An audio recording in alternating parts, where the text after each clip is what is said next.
Sulit berbicara setelah Pak Gubernur BI, karena semuanya sudah diborong komplit. Ya, saya hanya nambah-nambahi saja. Bismillahirrahmanirrahim. Assalamualaikum warahmatullahi wabarakatuh. Selamat pagi, salam sejahtera bagi kita semuanya. Shalom, Om Swastiastu, Namo Buddhaya, salam kebajikan. Yang saya hormati Ketua dan Pimpinan Lembaga Tinggi Negara, yang saya hormati para Menteri Kabinet Indonesia Maju, yang saya hormati Gubernur Bank Indonesia beserta seluruh jajaran, yang mulia Duta Besar negara-negara sahabat, yang saya hormati Ketua dan Pimpinan OJK, LPS, yang saya hormati para gubernur, bupati, wali kota yang hadir, Bapak Ibu tamu undangan yang berbahagia.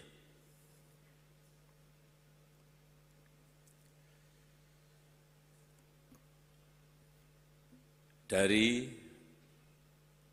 pertemuan di G20 kemarin, bertemu dengan seluruh kepala negara, negara-negara dengan GDP terbesar di dunia, saya menyimpulkan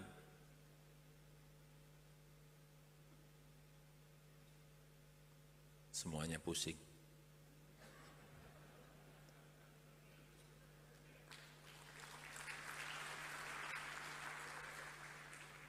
Semuanya pusing, benar. Saya melihat kerutan wajahnya tambah semuanya. Rambutnya di sini tambah putih semuanya.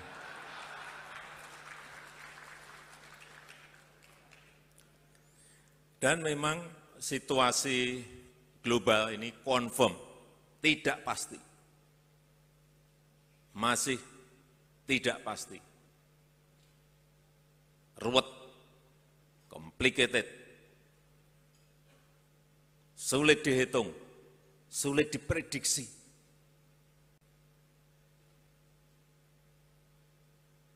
Tidak ada yang bisa menghitung, memprediksi akan berada di angka berapa. Enggak jelas.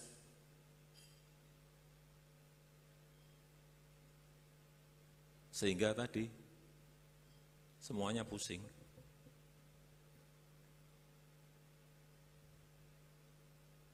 Misalnya satu saja, harga minyak. Siapa yang bisa menentukan?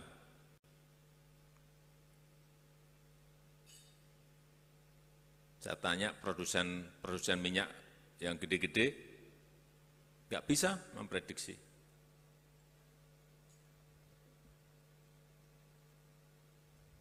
Dan akan di-cap harga minyak, lebih menyulitkan lagi, ngitungnya nanti seperti apa.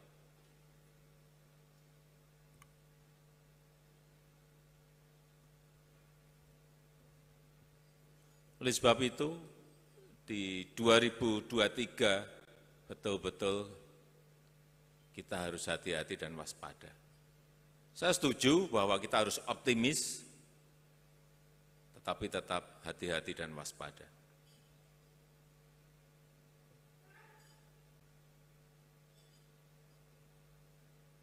Yang pertama, menurut saya ekspor Indonesia.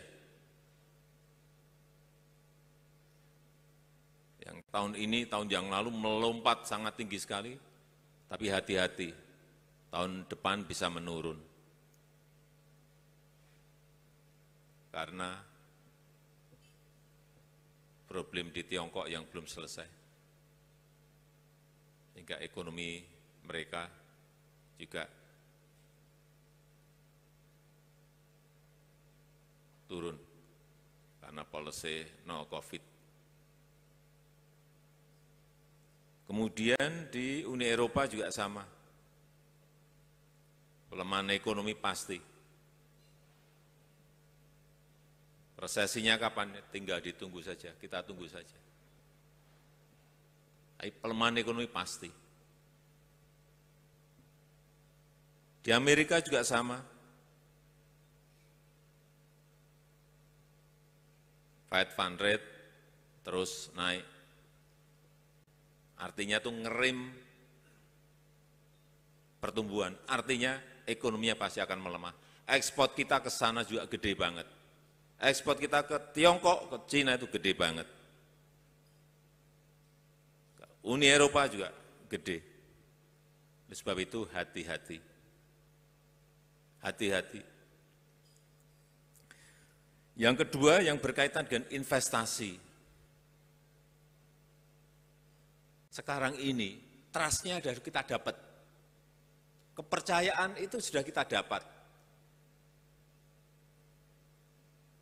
Tapi policy yang diikuti dengan implementasi di lapangan, pelaksanaan di lapangan, bisa kita kerjakan atau tidak?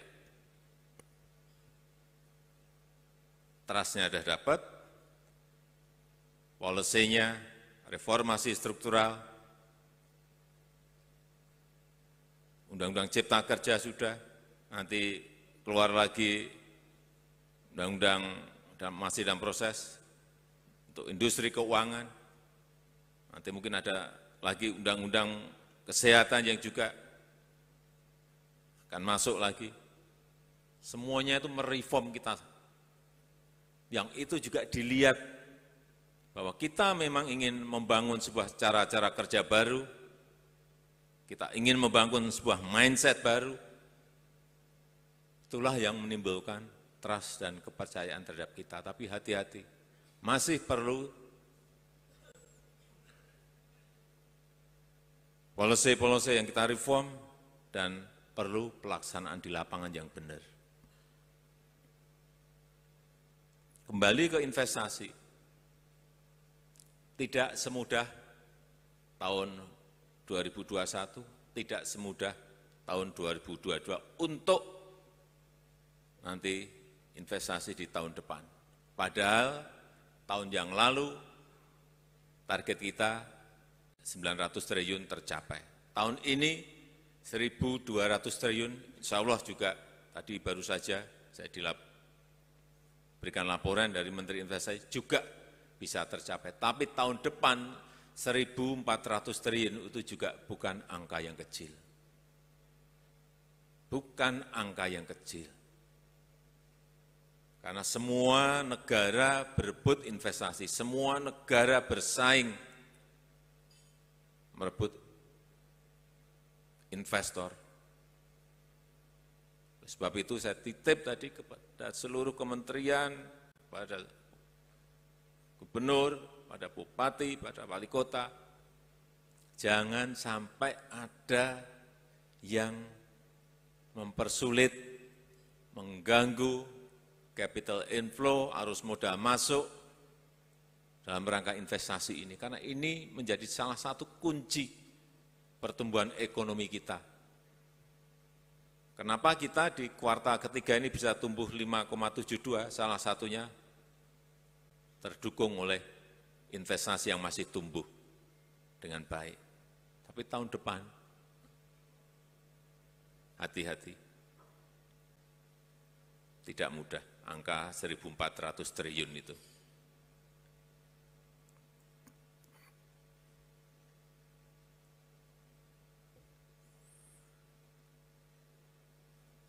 Yang ketiga yang berkaitan dengan menjaga konsumsi rumah tangga.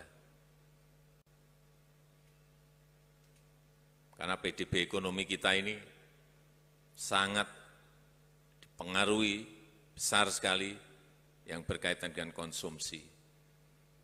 Ini harus sedikit demi sedikit kita rubah agar dari konsumsi bisa masuk ke produksi yang mempengaruhi. Hati-hati mengenai pasokan pangan, hati-hati mengenai pasokan energi yang harus betul-betul kita jaga agar konsumsi rumah tangga tetap tumbuh dengan baik. Sehingga growth kita akan sesuai dengan target yang telah kita buat. Kembali ke investasi yang berkaitan dengan hilirisasi Terus konsisten harus terus kita lakukan. Hilirisasi nikel sudah, masuk lagi nanti hilirisasi boksit, masuk lagi ke hilirisasi timah, masuk lagi ke hilirisasi tembaga, masuk lagi ke hilirisasi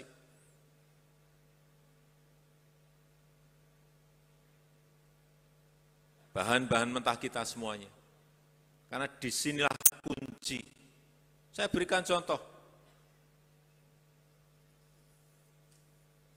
Maluku Utara, ada gubernur Maluku Utara.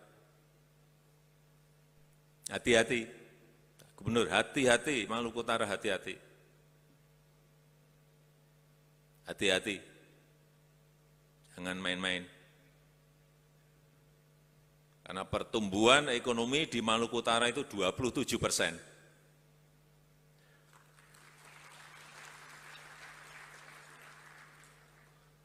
Pertumbuhan ekonominya sudah tinggi sekali, paling tinggi di dunia di Maluku Utara itu. Enggak percaya, cek mana ada pertumbuhan ekonomi sebuah provinsi 27%. Karena apa? Lompatan itu karena apa? Karena hilirisasi.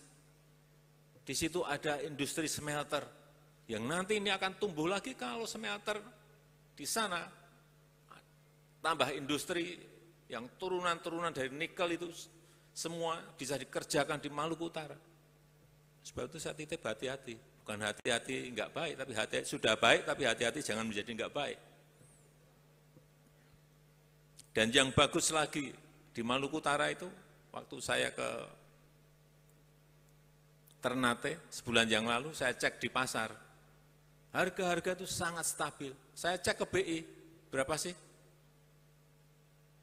Inflasi di Maluku Utara 3,3%. Gimana enggak seneng rakyatnya, inflasinya hanya 3,3, pertumbuhan ekonominya 27%, sehingga saya titip tadi pada gubernur, hati-hati.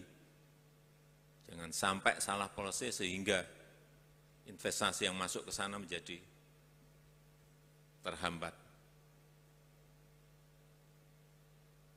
Dan kalau sudah seperti itu, ada survei, baru saja saya baca survei, semua provinsi disurvei,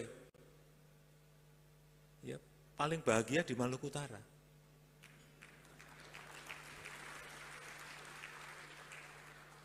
Oh itu Pak Gubernur mau saya marahin, ternyata di sini. Yang paling bahagia itu di Maluku Utara.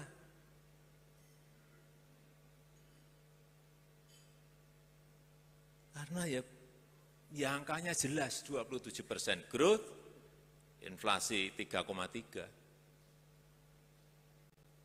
Karena mungkin gubernurnya Ustadz. Pak Gubernur tenang, enggak pernah bicara. Tapi tahu-tahu 27%. Artinya apa? Infrastruktur yang telah kita bangun di luar Jawa ini memberikan pengaruh yang besar pada titik-titik pertumbuhan ekonomi baru di luar Jawa.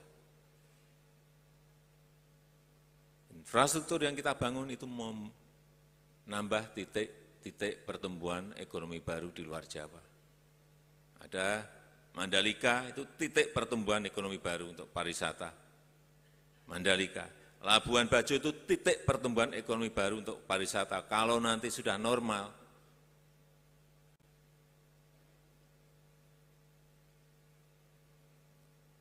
dan polisi di NTT benar, Labuan Bajo itu akan menjadi titik pertumbuhan ekonomi baru.